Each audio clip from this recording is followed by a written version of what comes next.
You know what's going on here? No idea. Alien? No. So there's a physical hole on the film if you reach the 25th frame. Officially, the film only has 24 frames. But if you basically, after the 24th, you wind up one more and you take Then a you get picture, this hole. and then whatever is going to be in the center would be in that hole. That's cool. I like that. You have to try it out.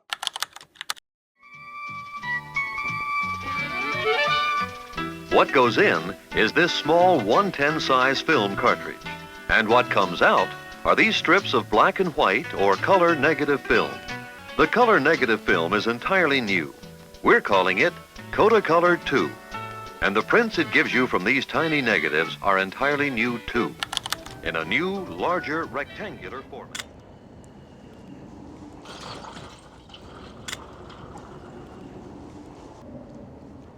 Today I will be exploring streets of Berlin together with Kessa, but instead of using my usual 35mm setup, I will be shooting with something much smaller, this little tiny pocket film camera.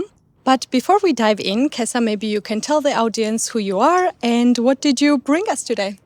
Sure thing. Yeah. So I'm Kessa. I'm an analog photography enthusiast based in Berlin. I'm known as the man behind Tiny Frame Tales on Instagram. And I've been specializing in shooting small film formats. So that's what I bring for today for us to shoot with. And I hope this is going to be an interesting challenge for you. Not your usual gear, but let's see how this one, it can be a lot of fun. Yeah, I'm pretty sure it will be so much fun. That's why I'm also very excited for today's photowalk. So let's just dive in and see how Berlin looks through this tiny frame. Let's go. Maybe let's start from the basics, like what does this 110 film format even mean? And what are those little pocket film cameras all about? 110 actually doesn't mean anything. I guess it's just the way Kodak, like they're the first ones who released this format. They just decided to name it that way. It's technically a 16mm film. So half the width of the regular 35mm. And when they release it, it's simply just to get more cameras into people's pockets because 35mm back then was a little bit more expensive. It's for the professional photographers. So they created this small film, very easy to load. You tried loading it, it's also very straightforward. Super simple. Right? So that's the goal. Kodak decided to just create this format to make people start photography. And a lot of holiday pictures are actually shot with this format back then.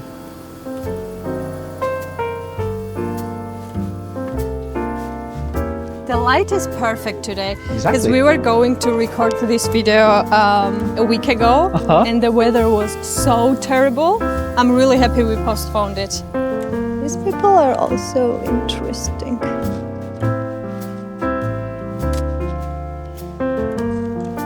So you have to rewind it twice, and I forget that. And I'm trying to, why it's not working? That's the quirk of it. Why would you recommend someone to shoot with pocket film cameras instead of usual 35mm? For me, personally, I think the size of the camera is very unobtrusive. So it's very easy for you to just bring this everywhere, shoot as spontaneously as you could.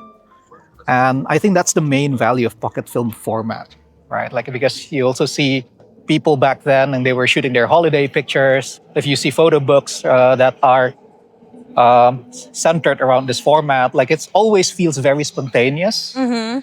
And there's always a organic feeling out of it. So you think less. You can focus less on perfection and just really shoot pictures. And make decisions a bit faster. That's correct.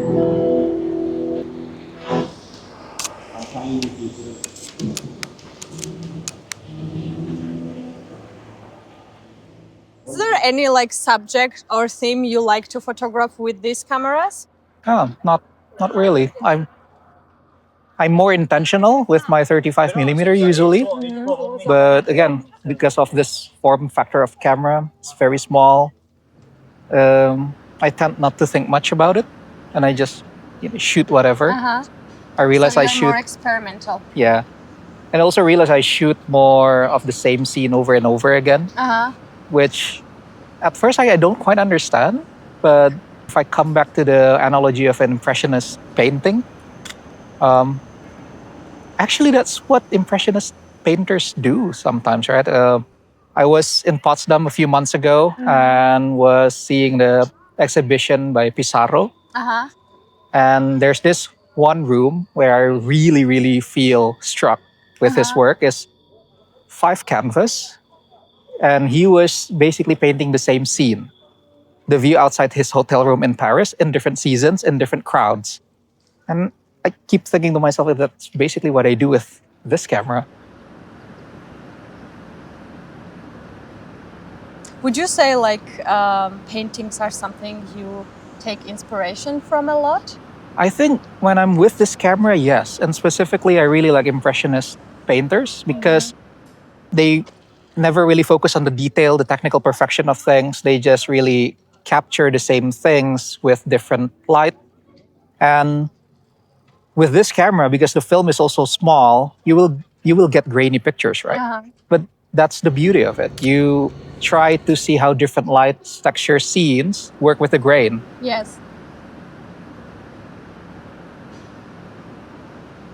When did you start scanning your photos by yourself, and is it some technique you use?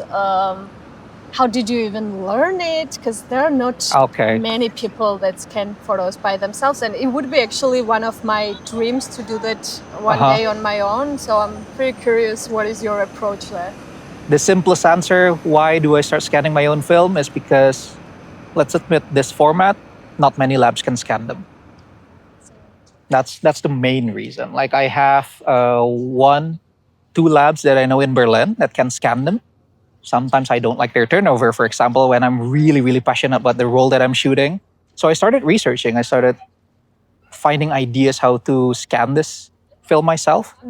Then I started getting into DSLR scanning, camera scanning. I'm using my mirrorless now for scanning all of my works. I started with black and white, but then I realized it makes more sense if I scan my own 110 film there. So trying different hacks here and there, trying with different digital cameras as well. Now I kind of perfected my workflow. There are some great companies out there who provide solutions for that. They provide me good masking for film in this size. So I started using them. I think this year is the best time to do film photography, in my opinion. Uh-huh. Why is so? Because a lot of companies, a lot of people are able to create products for you. You know, like I work with some of the most interesting 3D printers in the world simply because, hey, I need this part, I need that part, and they can provide that for me. And it's very easy now. It's very accessible. So there's no reason for you to just not do your stuff on your own, I think, because it's just that accessible now. And it makes the whole process so special too. Yeah. Stripes. Yes. And I have a feeling we have a little more light right now.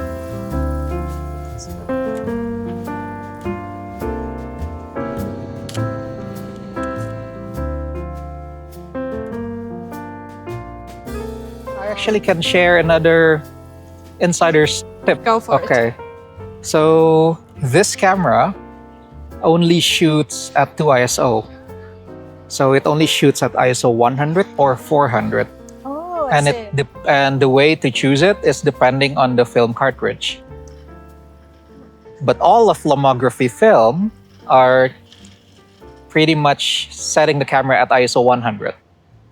So this is the ISO 200 film. You're actually shooting it at 100. Oh, I see. Even with like bad light, you're actually overexposing it.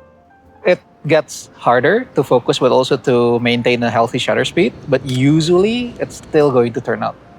I also realized later on when I first got into film photography, I also learned about it. Right? Oh, it's okay if you have overexposing film.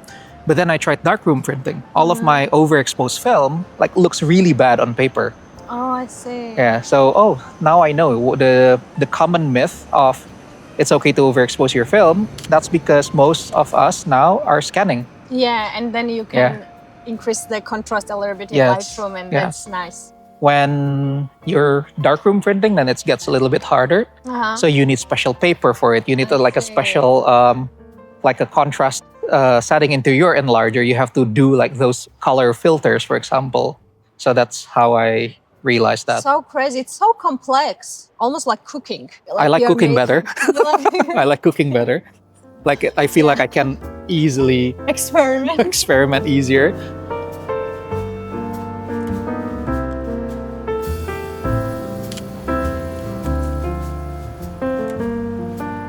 I'm already at shot 20 now. I decided I'm gonna shoot the rest of the frames with another camera. So this is a very interesting one. So if you see inside, you will see like a focus scale. And this camera requires you to guess distances if you want it to focus. 1 meter, 2 meter, 3 meter, and all. So I'm gonna do that. It's also heavier in compared to other pocket film cameras we have. Metal, plastic, yeah. Okay, the way I'm gonna do this, I'm gonna open this one up now. And can I borrow something light, tight, or dark? You can borrow my coat. Maybe you can do it inside. Sure. Just go inside. So what you're doing right now is basically changing film from this camera to this camera. I'm moving it, yeah. So I'm going to pick this one out, put it right and here. Put it here. That's Yeah. why you need a little bit Exactly. darkness. You can actually do it on the light, but you will lose one frame. That's Okay. all. Let's. So your hands are trained good enough for you to do it in the darkness. When you start developing your own film, you started getting that skill Yeah. too. Wow. Okay. See now. Magic happened. Now it expands to the 21st frame, and I'm already using a second camera on this one. So cool. That's amazing.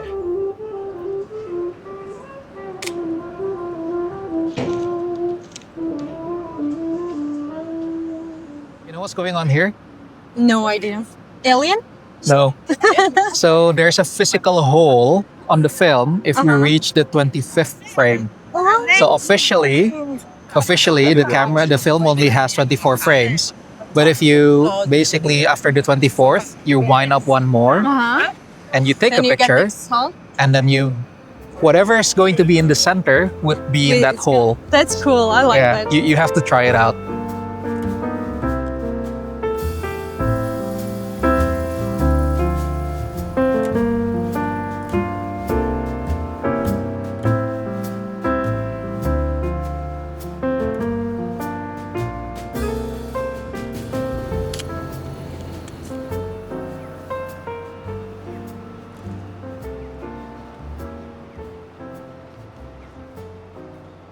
This is my black hole frame, technically. So if I take a picture, I'm gonna get a black hole maybe.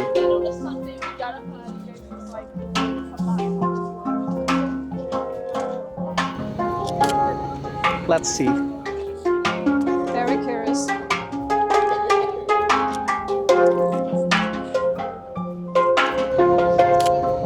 gonna put on another roll.